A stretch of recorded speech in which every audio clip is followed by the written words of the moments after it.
કલેક્ટરશ્રીને નમ્ર એક પોરબંદરના નાગરિક તરીકે હું નિધિશા વિનંતી કરું છું કે ચોમાસાનું મોસમ હોય અને આટલો કરંટ પ્રવાહ દરિયામાં ચાલતો હોય તો તુરંત જ ચોપાટી ઉપર આવવાની મનાઈ કરે અથવા અહીં જે પણ તરૈયા આવે છે એને ત્વરિત જ કોઈ પણ એક્શન લઈ અને દરિયો ખેડવાઈ નહીં જવાનો અને તરવાનું પણ નહીં.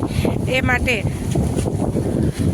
અત્યારે 4 ભાઈઓ ગયા હતા તરવા માટે અને એમાંથી એક ભાઈને આવી રીતે ડેથ થયું છે. અહીં ચેતવણી આપવા છતાં પણ કોઈ માન્ય રાખવામાં આવી નથી. તમે જોઈ શકો છો એમ્બ્યુલન્સ પણ આવી છે અને અત્યારે પોલીસ ખાતું પણ હાજર થયું છે. આ ઘટનાને લગભગ કલાક જેવો સમય થઈ ગયો છે.